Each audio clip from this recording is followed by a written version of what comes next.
오늘 저와 여러분이 함께 읽고 듣고 나눌 하나님의 말씀은 요한복음 19장 6절부터 16절까지 말씀, 신약성경 181페이지에 있는 요한복음 19장 6절부터 16절 말씀, 저와 여러분이 한 절씩 번갈아 가면서 읽고 16절 말씀만 함께 읽도록 하겠습니다. 하나님의 말씀을 들으십시오. 요한복음 19장 6절.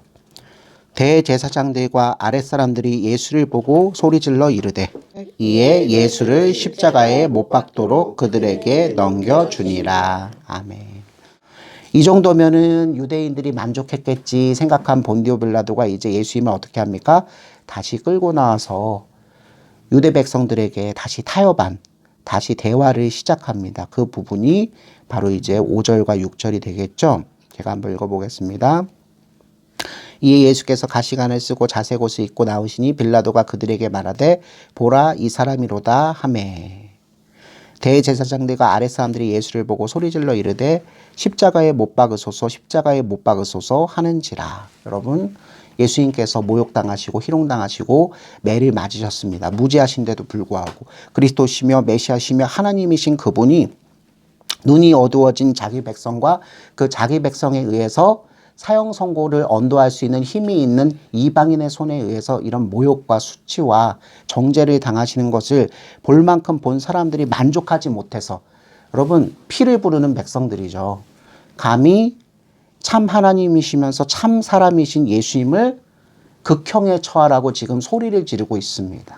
예수님이 뭘 그렇게 잘못했나요?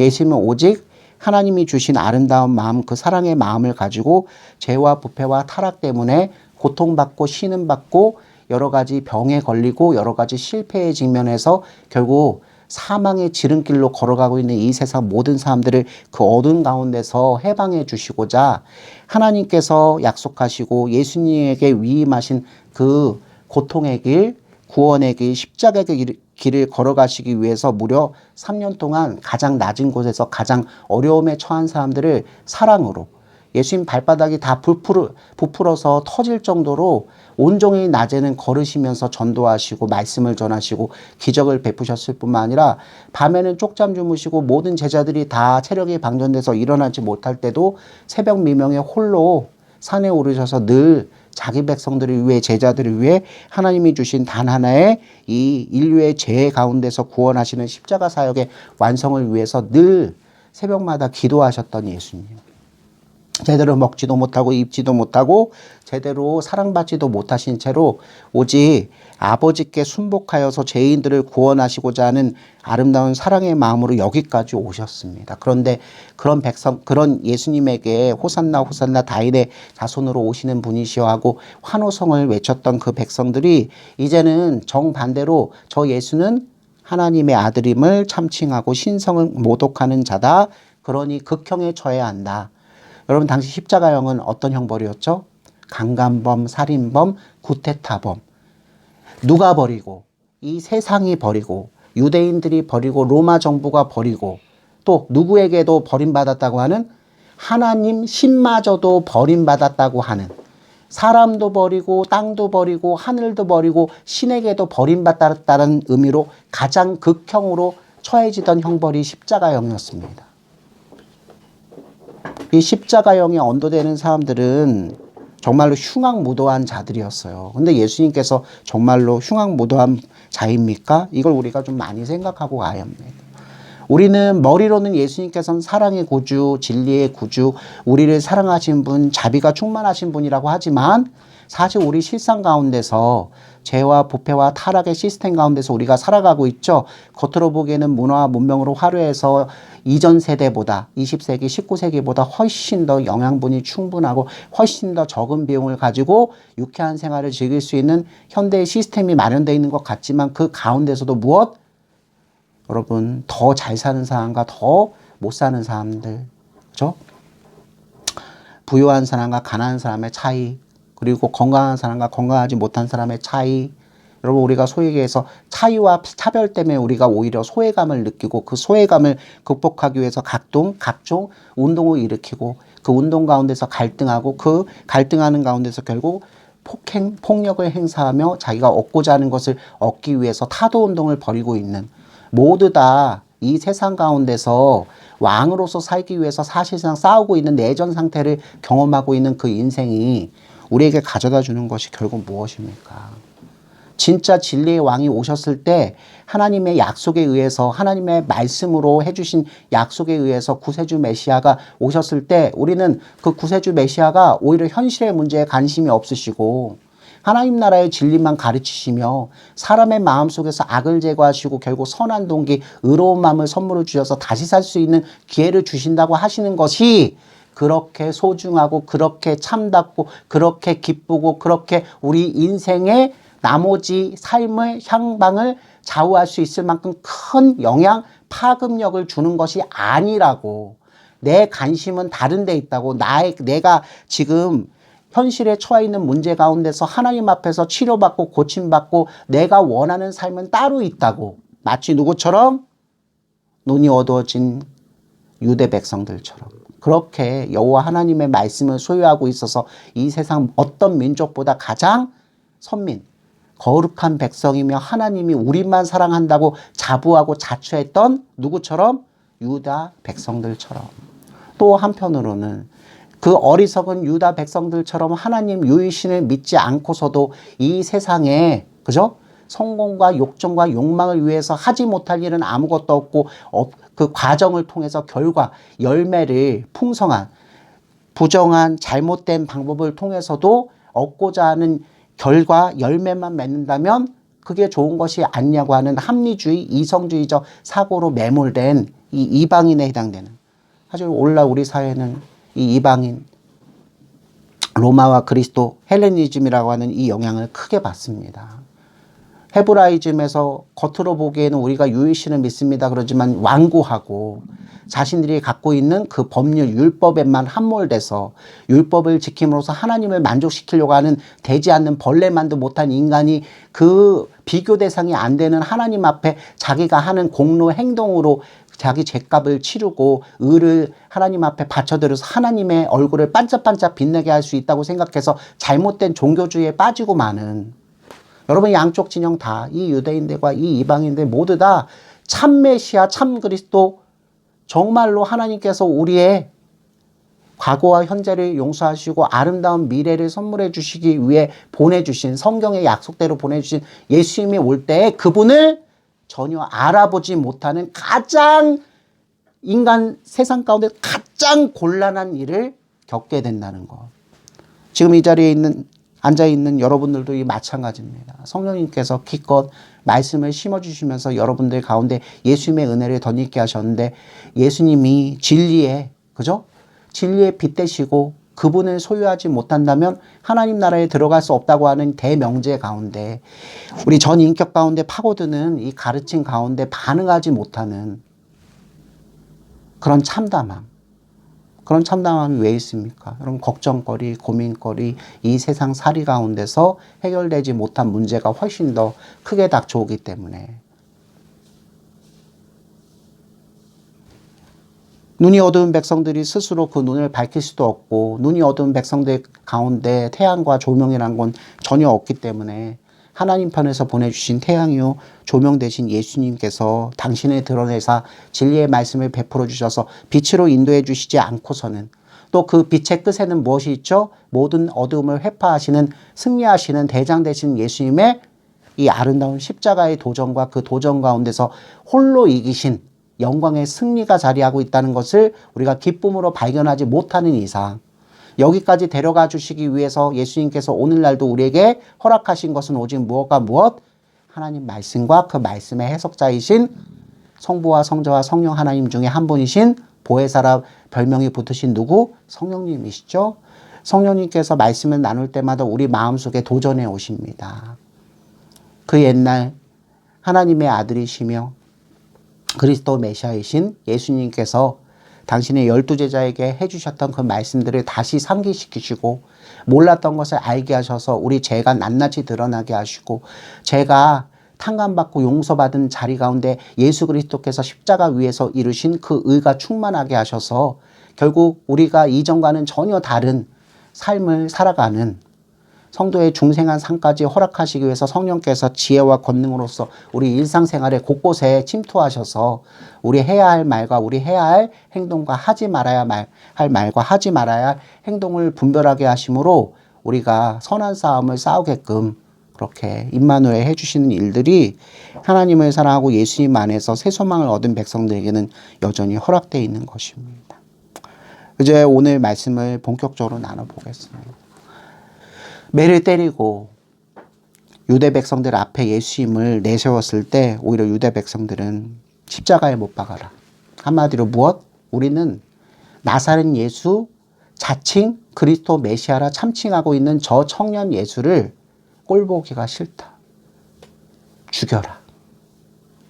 한참 공을 들여서 말씀드렸지만 진리이신 예수님을 알아보지 못한 백성은 그 예수님을 무엇처럼 여긴다? 원수처럼 여깁니다. 예수님께서 십자가에 못 박히시고 신문 받으시기 전부터 누누이 자기 백성 12사도들에게 말씀하신 바대로 정말로 세상은 하나님 나라에 속해서 세상 가운데서도 범죄하지 않는 이 예수님은 진리 그 자체이시기 때문에 이 세상 가운데 죄와 부패와 타락 가운데 살아가는 사람들이 잘못하고 있는 것을 진리로서 지적하셨잖아요. 그것들이 미워서 혐오스러워서 여러분 우리가 하나님 앞에 서면 다른 것이 없어요. 누구누구야 너의 일생의 삶의 모습이 이와 같이 내 앞에 밝은 빛처럼 드러났다. 너의 죄가 이렇게 한껏 드러났다. 자범죄만 여러분 생각하시는데 이 자범죄가 발생할 수 있도록 우리가 태어날 때부터 아담과 하와에게 유전받은 무엇이 모든 인간의 마음속에 뿌리를 내리고 있다? 자범죄가 아닌 원죄의 문제가. 죄의 성향, 하나님의 영광, 하나님의 그 의를 사모하지 않고 결국 무엇을 더 좋아하는? 죄와 부패와 타락을 더 좋아해서 타협하고 욕망에 따라서 살아가며 수단과 방법을 가리지 않고 내가 왕되기 위해서 모든 것을 다 할 수 있다고 생각하는. 그래서 그 원죄의 성향이 뿌리 깊게 내려져 있는 그 죄와 부패와 타락의 성향이 우리를 어디로 인도한다? 전 인생 가운데 범죄하는 실제로 죄를 저지르면서 뉘우칠 줄 모르고 결국 그 쌓인 죄 때문에 하나님의 심판을 면하기 어려운 그 최종 상태, 기소되고 결국 형벌을 받아 완전히 목숨을 빼앗길 수밖에 없는 기결수의 상태로 우리를 몰아가고 있는 것입니다. 지금 누구처럼 악의 구렁텅이에 빠져서 예수님을 죽이기 위해서 손을 잡은 유대인과 바로 본디오 빌라도로 통칭되는 이방인들처럼 말입니다. 7절 말씀 보겠습니다. 유대인들이 대답하되 6절의 후반부 십자가에 못 박으소서라고 하는 그 말을 듣고 빌라도가 굉장히 당황합니다. 그러면서 이렇게 말합니다. 너희가 친히 데려다가 십자가에 못 박으라. 나는 그에게서 죄를 찾지 못하였느라. 쉽게 얘기하면 내가 아무리 살펴봐도 매를 때리고 이렇게 모욕을 주고 조롱함을 주고 너희들을 만족시켜도 너희들이 십자가에 못 박으라는 것은 나는 받아들일 수가 없다. 우리 이성주의적이고 지성주의적이고 합리주의적이고 무엇보다 법률을 제일 원칙으로 삼는 로마 사회 가운데서는 도무지 이 청년 예수에게서 죄를 찾을 수 없기 때문에 없는 제목을 가지고 기소해서 사형죄까지 처할 수는 없다. 매를 때리는 정도는 너희들을 만족하기 위해서 할 수 있지만 이 자를 어떻게 죽일 수 있는가? 나는 하지 못한다. 여러분 마치 현대인들의 모습하고 똑같아요. 말로는 똘레랑스 관용을 외치지만 그 마음속에서는 사실상 그 사람을 누구보다도 미워하는, 그러나 법률 제일 원칙에 의해서 죄가 없는 것을 알기 때문에 풀어주고 마는. 근데 풀어주고 마는 것 때문에 결국은 폭력과 폭행과 여러 가지 후속적으로 문제가 제기될 수 있는 것을 뻔히 알면서도 속수무책으로 놔줘버리는. 제가 말씀드리고 싶은 건 유대인들은 직접 기소한 사람이지만 이방인의 대표 본디오 빌라도는 죄가 없는 것을 분명히 알고 있음에도 불구하고 무엇이 없었다? 책임감이 없었습니다. 진리를 수호하기 위해서 목숨까지 내놓을 마음은 전혀 없었습니다. 진리이신 예수님을 구해줄 수 있는 유일한 자리에 있었으면서도 불구하고 그 자를 미워해서 죽이려고 하는 사람들의 압박감, 자신의 직위를 놓을 수 있다는, 자신의 미래의 운명이 부정적으로 취해질 수밖에 없다는 그 압박감을 받을 때 진리를 외면하고 결국 타협하고 마는.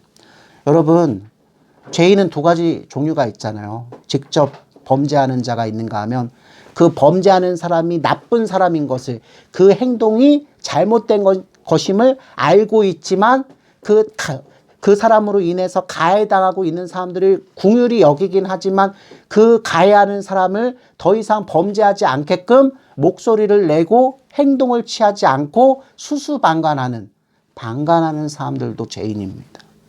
본디오 빌라도는 예수님께서 무죄하실 뿐만 아니라 오히려 비범하셔서 저들에게 미움을 받을 자가 아니라 오히려 저들을 지도할 자인 것을 느낌 아닌 느낌으로, 아니 그의 신문에서 그의 얼굴 표정과 묵묵히 입을 다무시고도 이 모욕과 비방과 조롱과 갖은 폭력을 당하는 그 예수님의 얼굴 낯빛, 겉으로는 피가 줄줄 흐르고 살점이 뜯겨져 나갔지만 그 알 수 없는 하늘로부터 오는 그 권위, 그 위압감, 그 신성함, 그것 때문에 본디오 빌라도는 사실 속에서 떨고 있었어요. 내가 혹시라도 믿진 않지만 내가 정말 개만도 못하게 생각하는 저 유대인들이 믿고 있는 여호와 하나님의 그 전설에 따르면 아들을 보내셔서 결국 영생을 선물하고 그 영생을 받기를 거절한 자는 심판을 면하지 못할 것이라는데, 혹시라도 만분의 일이라도 지금 내가 신문하고 있는 이렇게 매를 때리고 저 사람들이 십자가에 못 박으라고 죽으라고 협박하고 있는 자리에서도 이 한마디 입을 뻥끗하지 않는 이 자가 정말 하나님의 아들, 하나님이라면 나는 어떻게 되는 것인가? 둘 중에 하나를 선택해야 합니다. 사람들의 협박에 못 이겨서 예수를 무엇으로? 죄수로, 십자가에 못 박아 죽일 극형을 저지른 자로 처벌을 해야 되는가? 아니면 나는 신앙도 없고 내가 무시하고 있는 합리주의적이고 지성주의적 사고 가운데서 말도 안 되는 유일신을 믿고 있는 저 사람들의 말하는 그 메시아, 그 그리스도, 그게 겁나서 이 자를 풀어줘야 되는가? 여러분, 충돌하고 있는 거예요. 자아가 갈등하고 분열하고. 그런데 현실적으로 어차피 나는 그 종교를 믿지도 않고 어차피 그 일로 인해서 많은 소요 사태가 일어났지만 그들의 하나님이라고 하는 자가 뭐 지진을 일으켜 폭풍을 일으켜 아니면 우리 로마 군병을 향해서 위해를 일으켜, 그런 일은 일어나지 않겠지. 당장 급한 건 무엇이다? 성난 군중들을 다스려서 만족시켜서 더 이상의 소요 사태가 일어나지 않아서 로마 황제 가이사 티베리우스 황제에게 이 사태가 보고되지 않도록 하는 게 더 현실적인 선택이에요. 이게 딱 현대를 살아가고 있는 우리들의 모습이에요. 이거 그냥 냅뒀다간 나중에 큰 위해가 될 것인 것을 짐작하면서도 당장 내 눈앞에 있는 일만 해결해서 위기를 모면하려고 하는 태도, 진리 앞에서 진리를 따라가면서 고난받기를 두려워하고 그것을 그 손으로 버리고 오히려 무엇과 타협해서 악과 불의와 타협해서 함께 동조하는 그 태도. 여러분, 제가 이 말씀들, 이 유대인과 이방인들이 진리의 빛 대신 하나님이신 예수님 앞에서 본인들이 기소했지만 오히려 하나님 나라에서 아들을 지금 고소해서 십자가에 못 박게 하는 유대인과 이방인들은 하나님 아버지 앞에 지금 기소당하고 있는 역설적인 아이러니한 이 모습을 비중 있게 지금 다루고 있지만, 결국 이 이야기가 끝난 뒤에는 이런 소요 사태 가운데 예수님을 두고 양쪽에서 갈등을 빚고 있는 인간 군상들을 바라보시는 그 예수님, 이미 매를 맞으실 만큼 맞으시고 포승줄로 손은 묶이시고, 그죠?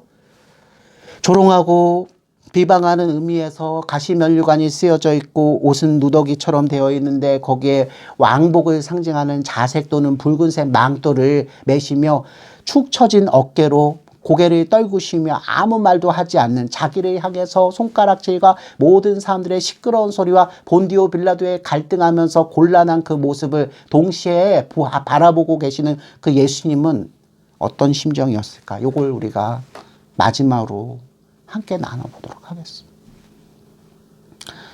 이 유대인과 이 본디오 빌라도로 상징되는 이방인은 손을 잡고 하나님이신 예수님을 고소 고발해서 십자가형을 언도하려고 합니다. 이게 바로 인류의 현 주소입니다.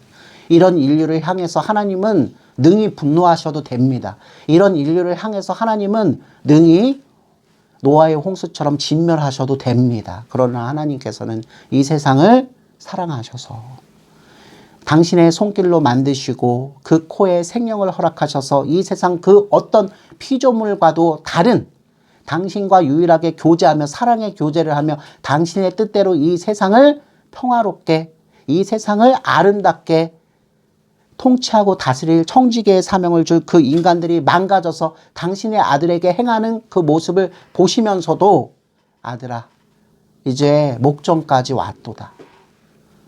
도무지 자기 능력으로는, 자기 의지로는 자기가 지은 내 앞에 하나님을 부인하고 부정하고 본인이 하나님이라 자기의 인생의 주인이라 생각하며 자충우돌하면서도 절대 선한 결과를 내지 못해서 자기 자신이 망해갈 뿐만 아니라 이웃까지 망하게 하고 그의 사회 모든 집단 그 모든 군락이 다 망하게 하고도 내 앞에 절대로 반성하며 무릎 꿇지 않을 이 사람들을 위해서 나와 내 아들이 맺은 약속에 따라 이제 내 아들이 이 사람들의 무엇? 나를 향한 그 모든 저항과 그 범죄의 값을 완전히 치름으로 이 사람들이 저지른 모든 죄값을 내 아들이 그의 몸속에 있는 모든 피를 다 흘리기까지 이걸 돈으로 생각하면 남김없이 한 푼도 남김없이 전 인류가 저지른 30조, 400조, 아니 20경, 300경 액수를 다 말할 수 없을 만큼 하나님 앞에 빚진 그 모든 것들을 이 시에 완전히 탕감하시기 위해서 내 아들이 사람들에게 받을 만큼 수치를 받고 받을 만큼 모욕을 받고 받을 만큼 학대를 당하고 받을 만큼 폭행을 당하고 받을 만큼 정신적 고통을 당하고 받을 만큼 배신으로 인한 아픔을 겪고 받을 만큼 그들의 비아냥거림을 들으며 그 육신에는 살점이 떨어져 나가고 그 육신에는 뼈가 드러나며 그 육신 가운데선 드디어 떨어져 나간 살과 그 뼈가 보이는 가운데 피가 넘쳐 흐르게 하고 한 방울도 남김없이 다 흘려 본래 하나님의 원수에 불과한 사탄의 자식된 이 모든 죄인들을 구원해내시고자 아들아, 나의 사랑하는 아들아, 나의 사랑하는 자, 아가서에서 그 말씀이 이 말씀이었어요. 나의 사랑하는 자여, 달려가자. 십자가에서 완전히 죽는 그 길로 달려가자. 나무에 달린 자는 그 사회에서 버림받은 자입니다. 죄인이기 때문에 그 사회도 버리고 하나님도 버렸다고 해서 업신여긴 자인데 도리어 이 방식을 통해서 모든 죄인들의 죄값을 완전히 치르시기로 아버지는 작정하시고 아들은 실현하시고 성령께서는 오늘날 말씀을 들고 이를 믿는 사람들의 마음속에 심어주셔서 여러분들이 새 인생으로 거듭나게끔 새 생명을 살 수 있게끔 하나님 나라 백성으로서 대한민국에 살지만 이 땅의 국적을 갖고 있지만 또한 하나님의 신실한 백성으로서 살 수 있게끔 그렇게 역사해 주시기 원합니다. 본디오 빌라도가 죄를 찾지 못한다는 그 말을 듣고도 두 번째나 되잖아요.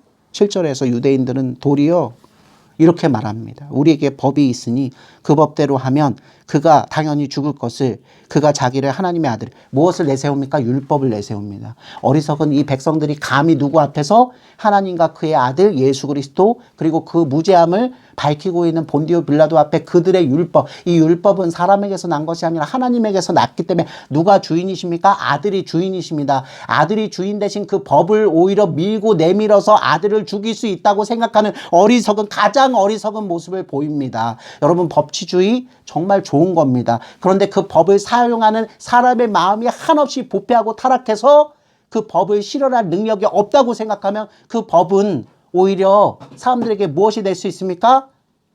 무엇이 될 수 있어요? 걸림돌이 될 수 있어요. 사람이 지키지도 못하고 지킬 능력도 없는 것을 높이 그쵸? 법을 제정해내어서 거짓으로 지키게 하든지 아니면 그것을 아예 지키지 못해서 폭도로 변하게 하든지 둘 중에 하나밖에 기능이 없습니다. 우리는 고려와 조선시대가 그렇게 멸망해 간 걸 알잖아요.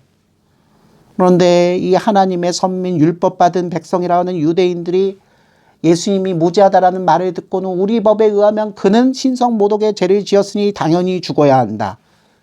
여기에 대해서 빌라도는 더 큰 위압감을 느끼고 8절 이 말을 듣고 더욱 두려워하기 시작해서 9절과 11절 다시 예수님을 신문하기 시작합니다.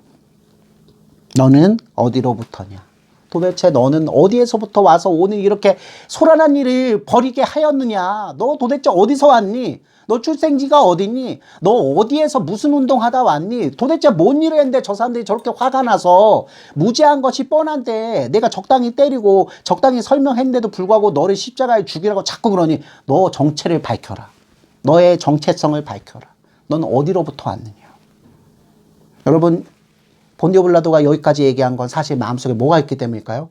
매를 맞을 만큼 맞고 미움을 받을 만큼 받고 학대를 당할 만큼 당했음에도 불구하고 자기 백성에게 버림받고 있는 이 예수가 혹시라도 무엇? 그들의 전설, 그들의 도시 전설에 의하면 저가 진짜 그리스도는 아닐까라고 하는 심지어 불안감 가운데서 이 말이 나온 거예요. 본인도 알고 싶었던 거예요. 그러나 진리로서 다 알고 싶었던 건 아니에요. 자기가 지금 당면한 문제를 해결하고자 네가 속 시원하게 내가 하나님으로부터 왔으니 하나님으로부터 능력을 발휘해서 저 사람들을 다 물리칠 수 있다라고 차라리 얘기를 해주면 안 될까 하는 예수님을 향한 아주 긍정적 소망이 아니라 자기 위기를 돌파하기 위한 그 심정에서 이 질문을 한 겁니다. 근데 예수님은 어떻게 하십니까? 대제사장 안나스와 가야바에게도 입을 다무신 것처럼 여러분, 복음은 하나님께서 사랑하시는 백성들, 궁일이 여기시는 백성들을 위해서 문이 열려요. 그러나 하나님께서 버리시기로 작정한 백성들 앞에는 문이 닫혀서 더 이상 선포되지 않아요. 여러분, 예수님께서 주권자이시기 때문에 복음을 전해서 마음을 바꾸실 백성들이 있는가 하면 복음을 전해도 마음 문이 닫힐 백성들이 있다는 것을 주권적으로 행하실 수 있는 권한이 있으시다 없으시다? 있으세요. 본디오 빌라도는 어느 쪽에 처합니까? 9절 예수께서 대답하여 주지 아니하시는지라. 이미 당신은 어디로부터 왔다? 하늘로부터 왔고 진리의 왕이란 것을 첫 번째 신문에서 밝히셨잖아요. 근데 진리가 무엇이냐라고 물어보고는 이 위기를 모면하기 위해서 뒤돌아서서 6월절 전례에 의해서 한 사람을 놓아주는 하고 타협안을 제시하는 본디오 빌라도 진리에 더 이상 접근하지 못했으니 예수님께서도 이제 더 말씀하시지 않는 겁니다. 그래서 답답한 본디오 빌라도가 위협합니다. 야, 너 지금 이렇게 중요한 순간에 네가 말 한마디 잘하면 너 풀려날 수 있는데도 너 아무 말도 안 해? 내가 너를 놓을 권한도 있고 10절입니다. 십자가에 못 박을 권한 정확하게 얘기합니다. 내가 너를 풀어줄 권세도 나한테 있고 내가 왕이야. 내가 통치. 내가 재판관이잖아. 내가 너를 놓아줄 권세도 나한테 있고 그리고 이건 정말 위협되는 말이죠. 스며든 거예요. 민중들의 소란, 위협, 협박함에 스며든 겁니다. 내가 너를 십자가에서 반란개수로 죽일 권한도 내게 있는 걸 네가 알지 못하니? 라고 드디어 예수님을 위협할 때 예수님께서는 하나님이시죠? 공의로운 음성으로 이 세상의 모든 죄인들을 향해서 본디오 빌라도 한 사람이 아니라 감히 하나님의 이름을 참칭해서 아버지께서 주신 말씀을 곡해하며 자기 뜻에 끼워 맞추며 이것이 하나님의 뜻이 아닌 것이 분명함에도 불구하고 자기 뜻에 불과한 것을 하나님의 뜻이라고 하면서 모든 일을 통해서 하나님께 거짓 영광을 돌리려고 하는 유대인들처럼 또는 그것이 잘못된 것인 것을 알고 수수방관하며 결국 예수님을 무죄한 것을 알면서 십자가에 형을 언도하고 많은 이방인들처럼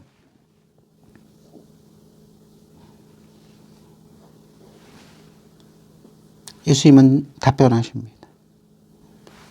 네가 지금 나를 풀어줄 수도 있고 반란개수로 죽일 수도 있다고 그 권세가 너한테 있다고 그렇게 말했는데 11절 우리 함께 같이 읽어봅시다. 시작. 예수께서 대답하시되 위에서 주지 아니하셨더라면 나를 해할 권한이 없었으리니 그러므로 나를 내게 넘겨준 자의 죄는 더 크다 하시니라. 그 권한 누가 주신 것이다? 위에서 주신 것이다. 하나님이 주신 것이다. 그리고 한마디를 더 첨부하십니다. 그렇기 때문에 그런 권한을 가지고 그죠? 그러므로 이유예요. 나를 내게 넘겨준 자의 죄는 더 크다. 그 권한을 남용하는 너의 죄도 크지만 네가 그 권한을 가진 것을 알고 나를 처결하려고 나를 무엇으로? 로마의 법에 저촉해서 구테타펌으로 죽게끔 넘겨준 누구? 유대인들의 죄는 더 크다. 하고 예수님이 뭐 하시는 장면이죠 여기? 우리는 요한복음 3장 16절 말씀에 의해서 믿는 자는 어떤 특권을 갖게 된다? 하나님이 이처럼 세상을 사랑하사 독생자를 주셨으니 이는 여기가 중요하죠. 저를 믿는 자마다 멸망치 않고 영생을 얻게 하려 하심이니라잖아요. 그러면 뭐 믿는 자에겐 그렇게 하셔요. 근데 믿지 않는 자는 뭐 멸망에 처해서 영생을 얻지 못하게 하시겠죠. 여러분, 하나님은 주권자세요. 하나님 보좌 우편에 계신 예수님은 그 주권을 위임받으셔서 하나님 나라의 실제 왕이세요. 이분께서 십자가 위에서 죽기도 전에 본디오 빌라도에게 말씀하십니다. 하나님이 주신 권세를 남용해서 나를 십자가에 못 박은 너와 네가 그 권한이 있다는 것을 알고 약점을 가지고 너를 겁박해서 나를 불온한 손길로 죽게 한 유대인들 모두 유죄다 무죄다? 유죄다 무죄다? 유죄다라고 정죄하신 거예요. 예수님이 다만 불쌍한 죄인으로서 매맞으시고 처벌만 받으시는 죄수라고 여러분은 생각하시면 안 돼요. 예수님은 당당한 왕이십니다. 예수님은 도리어 자기를 고소고발한 전 인류를 향해서 너희들은 오히려 무엇이다? 죄인이다라고 지금 유죄를 선언하십니다. 누구 없이는. 하나님의 사랑, 예수 그리스도의 십자가 죽음, 3일 만에 부활하셔서 이루신 그 의가 우리에게 나누어지지 않는다면 우리는 무엇에 불과하다? 죄인에 불과하다고 유죄를 선언하고 계신 이 장면을 여러분 평생 동안 기억하십시오. 우리가 기쁜 일에 처해서 우리가 성공에 젖어서 세상의 위로에 젖어서 하나님의 말씀이 더 이상 필요가 없고 그것이 효과가 없다라고 미련하게 느낄 때가 실제로 있어요. 너무 일이 잘 진행이 되기 때문에 너무 행복하기 때문에 여기에 하나님 말씀이 더 있어서 나를 천국으로 인도하는 것은 별로 관심이 없는 이 세상 가운데서 너무나 잘 먹고 잘 살고 모든 사람들이 나를 위해주고 모든 일들이 순전히 풀기 때문에 하나님 나라 이 예수 그리스도의 이 약속하신 것이 그렇게 귀하게 여겨지잖아요. 이게 오늘날 교회의 현실이에요. 오늘날 이 교회를 구성하고 있는 여러분 성도들의 현실이며 여러분들이 그 빚과 그 소금 때문에 잃어버린 상태에서 일하고 있는 그 직장과 그 학업의 현장 가운데서 여러분 세상 사람들이 함께 빛을 잃고 소금의 맛을 잃어가고 있는 근본 원인을 도리어 예수님을 쉽게 믿는 예수님으로 인해서 얻는 공로의 혜택을 없이 여기며 이 세상이 주는 것으로 더 위로받고 더 만족받고자 그저 그것을 위해서 예수님한테 잠깐 어깨를 기댄 그 불온한 마음 때문에 여러분 오히려 세상은 더욱더 탁해져 가고 세상은 더 골마 터져가고 있는 겁니다. 성도가 성도답지 못했기 때문에 저는 탓을 돌리려고 하는 것이 아니라 예수님께서 지금 나타면 네가 그럴 권세가 없고 거기다 더해서 너는 그 권세를 남용할 뿐만 아니라 그 권세를 남용하게 하기 위해서 나를 넘겨준 그 자들이 다 무죄하다는 이 장면을 통해서 우리 모든 인류가 여기 있는 우리 모든 사람들이 이미 예수님의 십자가 죽음의 은택 때문에 그것이 적용돼서 성령님께서 우리 안에 계셔서 여기에서 해방된 것 때문에 우리가 이 자리에 있지만 우리의 이전 상태는 여전히 무엇? 유죄였다는 거. 여전히 여러분 마음속에 두 마음을 품고 있다면 성령의 가르침과 다스림대로 살기 소망하는 마음과 옛사람의 성품 육정대로 쉽게 일을 도모해서 성과를 올릴 수 있는 마음들이 충돌해서 여러분 이것들이 성령으로 사는 삶을 방해하기 시작한다면 오늘도 이 말씀은 우리에게 유효해요.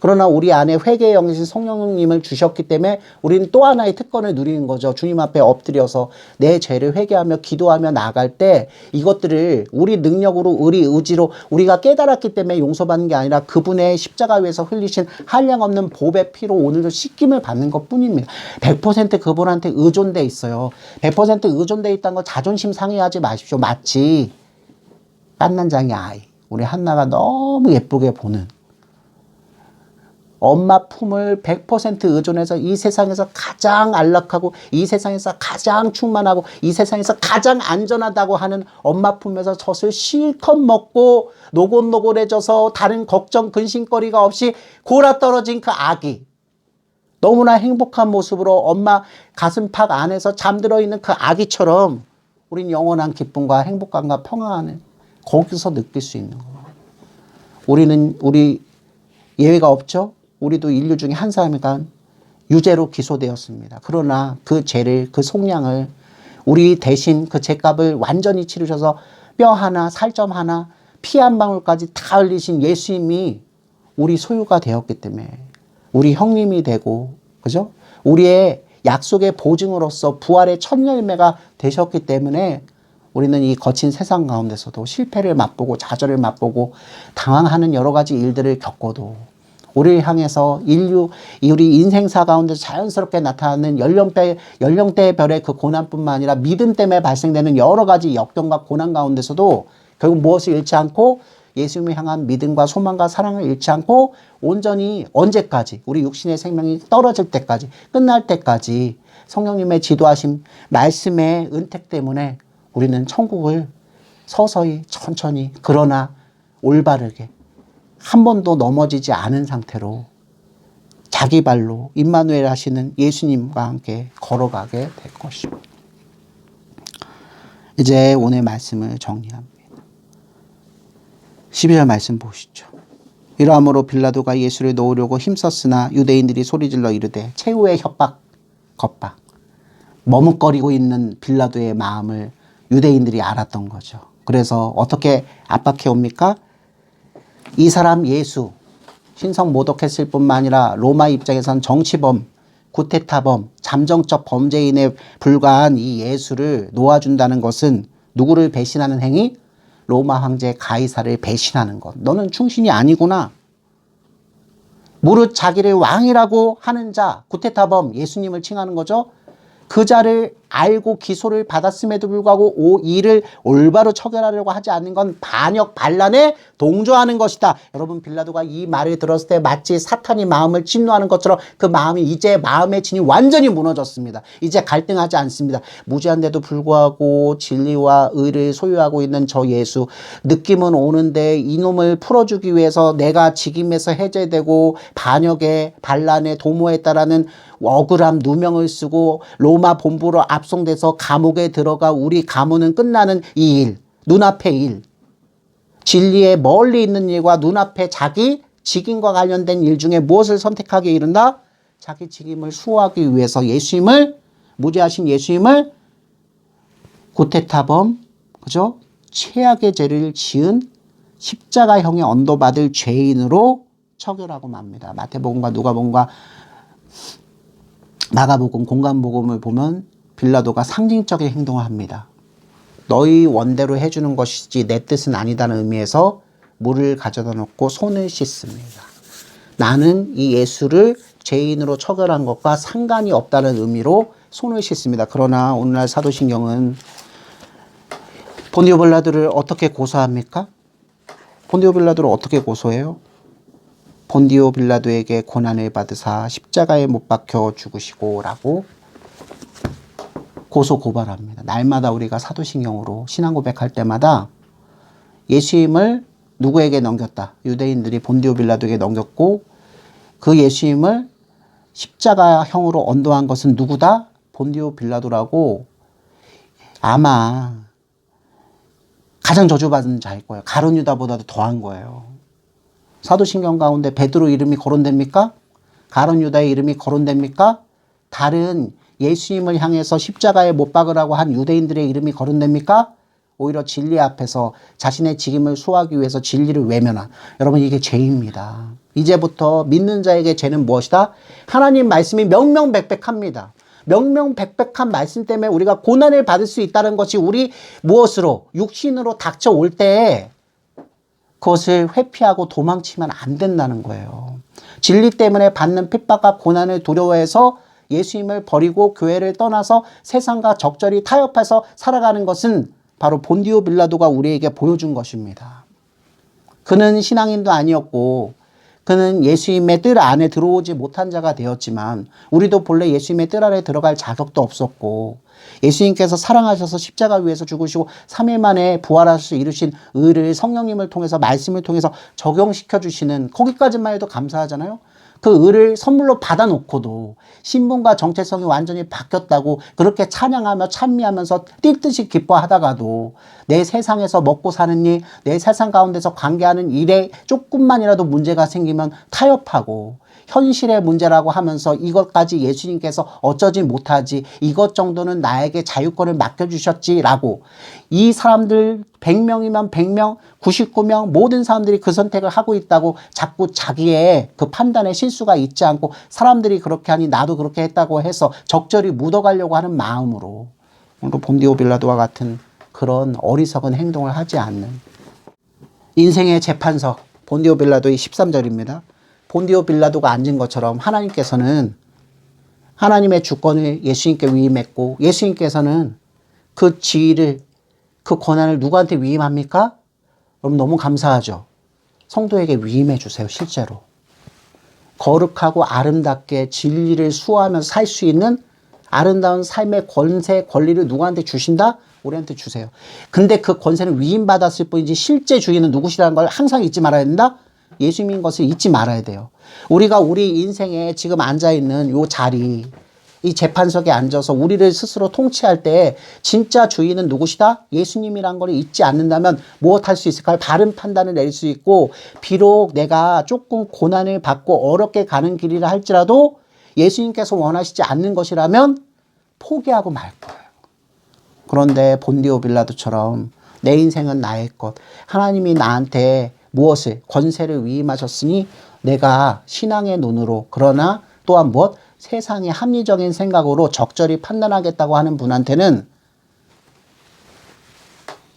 영원히 구원받지 못하는 최종적인 길로 여러분 넓은 길인 것 같잖아요. 그게 훨씬 더 넓은 길이잖아요. 합리적이잖아요.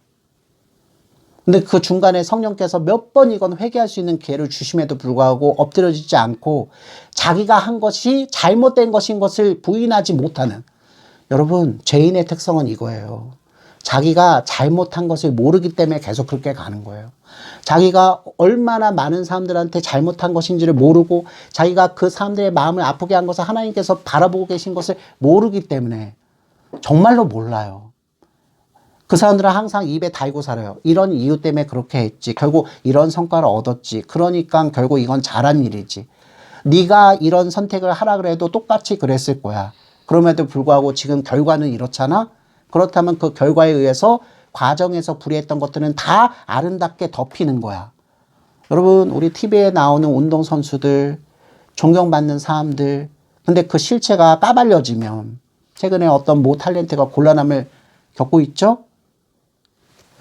우리 인생의 실체가 대중 앞에서 까발려지기 시작하면 그 법정 가운데서 살아남을 수 있는 사람이 있을까요? 우리가 이 세상 가운데서도 그런데 하나님의 의의 법정 예수 그리스도께서 나를 위해서 십자가에서 죽으시고 의를 선물 받은 성도로 살아가는 자들도 마찬가지 이 법정 가운데 쓴다면 여전히 예수님의 그 피로 가리워진 바가 없다면 하나님 앞에 우리는 여전히 무엇이다? 유죄예요. 그곳에서 예수님은 한마디 소리도 없이 이사야서 53장 7절 말씀처럼 제가 읽어드릴게요. 그가 곤욕을 당하여 괴로울 때에도 그의 입을 열지 아니하였으며 마치 도수장으로 끌려가는 어린 양과 털 깎는 자 앞에서 잠잠한 양같이 그의 입을 열지 아니하였도다. 첨언에서 8절 그는 곤욕과 신문을 당하고 끌려갔으나 그 세대 중에 누가 생각하기를 그가 살아있는 자들의 땅에서 끊어짐은 마땅히 형벌받을 내 백성의 허물 때문이라 하였으리요. 그는 강포를 행하지 아니하였고 그의 입에 거짓이 없었으나 그의 무덤이 악인들과 함께 있었으며 그가 죽은 후에 부자와 함께 있었도다. 보좌하신 예수님이 한마디 변명하지 않은 채 완전히 죽으셨다고 이사야 선지자는 하나님 아버지로부터 700년 전 예수님이 태어나시기 700년 전에 이미 예언받았고 700년 후에 그 아들 예수님이 이 땅에 오셔서 실제로 자기 백성에게 기소당하고 본디오 빌라도에게 사형을 언도받을 때에도 예수님이 억울하다. 자꾸 인간적인 부분을 들추어내지 마십시오. 예수님은 그 모든 것을 다 한 몸에 안고 일부 나쁜 정치인들이 부정부패 스캔들이 다 드러나서 곤란한 가운데 처할 때 하는 말처럼 이 모든 것은 내가 한 몸에 안고 가겠습니다. 여러분 그런 더러운 입에 담지도 못할 말로 그 일을 세상 가운데서 기억하지 못하게 하려면 정치인의 그 말처럼 가시는 게 아니라 주님은 과거의 구약 백성과 신약 백성과 지금 현재 교회에 속해 있는 모든 성도들의 과거와 현재와 미래의 모든 죄 우리가 깨달지도 못했고 그죠? 아직도 죄인 것을 고백하지도 않는 그 모든 죽을 하나님 아버지 앞에 기소받아서 죽어 마땅한 형벌의 모든 제목을 다 한 몸에 안으시고 여러분 누가 떳떳하신 분입니까? 여러분 이순신 장군 좋아하잖아요. 이순신 장군이 자살설까지 있을 정도로 이 바다는 이순신 장군이 죄책감을 느낀 거죠. 조선 군병의 피값뿐만 아니라 자신이 적으로 삼았던, 그러나 자기 조국을 지키기 위해서 어쩔 수 없이 죽였던 그 일본군의 피, 그들의 피가 누구의 피도 또한 원한다? 나의 피도 원한다. 우리 예수님께서 가인과 아벨에서부터 비롯된 그 피, 모든 폭력과 학대와 욕망과 갈등과 전쟁에서 비롯되는 그 피 앞에서 숙연해지지 않을 사람, 그 피 앞에서 울부짖지 않을 사람이 누가 있습니까? 어떤 사람들은 밤에 잠 잘 자다가 죽었으면 좋겠다고 해요. 여러분, 그렇게 보이는 모습이 그렇게 평안하게 보였다고 해서 그자가 정말로 천국을 갑니까? 그자가 우리가 생각한 것, 존 레논이 얘기한 것처럼 천국이 없다고 생각해봐요. 오히려 그게 더 행복하지 않나요? 그렇게 될까요?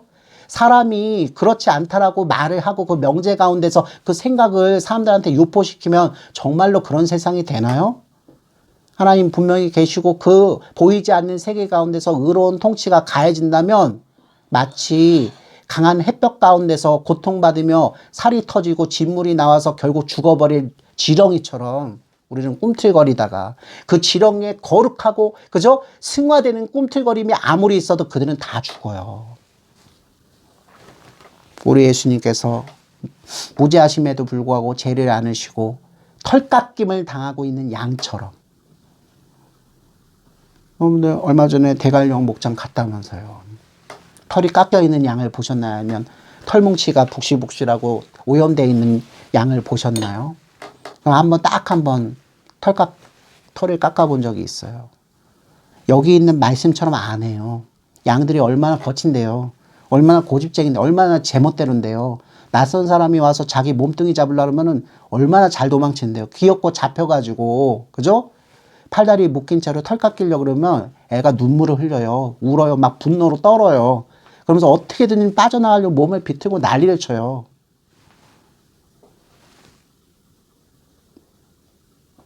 사람이 죄인으로 기소당했을 때 안갚음하고 변명해서 거짓말까지 해서 그 상황 속에서 풀려나려고 한 게 당연한 거 아닙니까? 근데 예수님은 아버지로부터 받은 그 직임, 속전되셔서 우리를 구원하시는, 우리로 하여금 영원한 전염병, 죄와 부패와 타락의 병 때문에 사망에 취할 수밖에 없는 그 전염병에서부터 완전히 구해내시는 백신으로서 유일한 치료제가 되시기 위해서 당신이 먼저 어떻게 하신다? 미움받고 기소당해서 사람들의 손길로 해서 완전히 죽으십니다. 예수님께서 십자가에서 완전히 죽으셨다는 것을 믿지 않는 것도 죄예요. 예수님이 완전히 죽으신 게 아니라 기절했다가 3일 만에 나타나셨다고 얘기한 건 범죄예요. 예수님은 곧 우리가 처할 것처럼 여러분의 할아버지 할머니, 여러분의 아버지 어머니, 여러분의 사랑하는 배우자가 곧 완전히 죽어서 다시는 맛있는 걸 함께 먹지 못하고 다시는 좋은 대화를 함께 나누지 못하는 것처럼 완전히 죽으십니다. 이를 위해서 본디오 빌라도가 유대인들의 도구로서 사용된 것은 통탄할 노릇입니다. 제가 아까 시작할 때 말씀드렸죠. 이 참 하나님을 알아보지 못하고 어두운 가운데서 빛을 잃은 백성들이 겨우 하고 있는 것은 하나님을 기소하여서 죽이는 일이라고. 거기에 비해서 그 정말 자신이 만든 피조물에 불과한 인류가 자기를 향해서 월권이잖아요. 자기 조상 아담과 하와도 월권을 했는데 하나님이 여자의 후손을 베푸시겠다고 하시면서 은혜로서 구원해 주실 것을 약속해 주셨는데 그 가운데 나온 아브라함의 후손이라고 하나님의 큰 복을 받았다고 하는 이 백성이라고 하는 유대인들이 하는 짓은 아담이 했던 짓과 지금 우리가 하고 있는 짓과 크게 다르지 않습니다. 여러분 인생 가운데 가장 중요한 순간 가운데 예수님을 부인하지 않는, 주님 저한테 이런 어려움과 고통을 허락하신 거 제가 처음에는 왜 하필이면 납니까? 왜 하필이면 이 시점입니까? 딸아이, 아들아이 이제 겨우 대학 졸업해서 좋은 직장 들어가서 제법 돈도 벌어오고 해외여행을 가기로 손꼽아 날짜만 기다리고 있는데 왜 갑자기 여기서 저한테 암을 판정하십니까? 왜 갑자기 저희 아들이 교통사고를 당해서 다리 한쪽을 잘라야 하는, 평생 죽는 게 낫지 한쪽 다리가 없어서 의족으로 걸어다니는 그 모습을 보면서 내 가슴이 찢어지는 게 그렇게 좋으십니까? 제대로 치료도 받지 못해서 돈이 없어서 아이가 먼저 앞세워졌는데 어떻게 내가 하나님을 믿을 수 있습니까? 여러분, 그 좌절하는, 그 절망하는 그 순간 가운데 여러분의 원죄의 문제, 그 원죄로 인해서 이 세상 모두가 죄와 부패와 타락 가운데서 신음하고 있다는 것. 자연 만물도 그래서 예수님께서 다시 오셔서 그 신음을 완전히 그쳐주시고 본래 심어 놓으셨던 대로, 본래 놓아 놓으셨던 대로 그 창조의 목적대로 아름답게 하나님께 영광을 바쳐드리며 하나님께서 제공하시는 완전한 것으로 늘 찬송 부르는 것을 저 자연도 원해요. 그런데 예수님을 알고 신앙생활을 한껏 한 신앙이라고 하는 자들이 자기 인생의 고통과 그 고난의 끝자락 가운데 남들과 비교하며 하나님을 의심하고 하나님을 모욕하며 하나님은 죽었다고 얘기하며 그렇게 나가는 것이 과연 맞을까요? 우리 주 예수님께서 그 길을 어떻게 걸어가셨는지를 오늘 하루 통틀어서 조용히 겸손히 그분 앞에서 묵상하고, 나에게도 아버지께서 아들에게 허락하신 것처럼 정녕 믿는 자이기에 나에게도 허락하시는 고난이 있다면 가운데 하나님이 우리를 불러주신 이유는 단 하나입니다. 내가 내 아들 예수와 함께 더욱더 화목하고 친밀하게 되기 위해서, 아니 그 자를 너무 사랑했기에 그가 나를 대신해서 이룰 것을 알기에, 이제 예수님을 통해서 하나님의 사랑, 그 영생을 선물 받은 우리들에게도 아버지께서는 네가 나의 선전하는 선한 도구로서 사명을 감당해야 된다고 말씀하세요. 하나님이 쓰시겠다 하시면 사용되어진, 하나님 저는 지금은 좀 바쁜데요 라고 얘기하죠. 그러나 때가 참에, 때가 이르르면 그 때는요 우리를 낮추시고 우리를 하나님의 것인 것을 확신하게 하시는 것을 위해서 고난을 안겨다 주셔요. 이 세상 그 무엇도 의지할 것이 없다는 것, 두 손과 두 발 다 펴도 나를 도와줄 자가 없다는 걸, 그래서 내가 죽고야 말겠다는 그 마음을 품을 때 빛으로 하나님께서 비춰주셔서 당신의 손을 붙잡게 하시는, 여러분 거기까지 우리가 달려가지 않는 자에게 과연 예수님과 같은 그 십자가를 지고 아버지 앞에 영광을 근본적으로 돌리는 삶을 살아갈 수 있겠습니까? 그건 사람이 하는 겁니다. 사람이 하는 겁니다.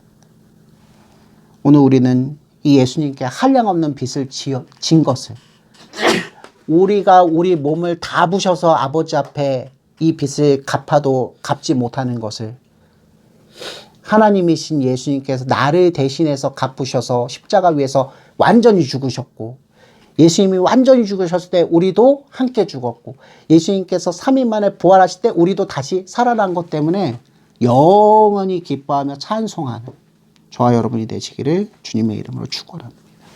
모든 원수 애워싸도 아무 근심 없도다. 아멘. 이제는 우리 주 예수 그리스도의 은혜와 하나님의 높고도 깊고도 넓으신 그 사랑하심과 성령 하나님의 내주 조명 충만 교통하여 주심이 오늘 말씀을 듣고 우리가 십자가 위에서 죽으시고 물과 피를 모두 쏟으신 대속주 예수 그리스도께 얼마나 큰 사랑을 받고 한량없는 그 사랑을 받았는지, 이제 그 사랑에 대해서 우리가 빛을 갚는 아름다운 인생이 허락된 것을 바르게 알게 되어 이제 나의 육신의 소욕과 정욕대로 살지 않고 아버지께서 아들 예수님을 통해서 보여주신 대로 하늘의 진리, 하늘의 거룩함, 위의 것을 사모하는 모습대로 우리 삶의 현장 가운데서 하나님의 향기, 하나님의 소금, 하나님의 빛으로 살아갈 것을 다짐하는 모든 하나님의 나라 백성들 머리 위에 이제로부터 영원까지 항상 함께 계실지어다. 아멘. 아멘.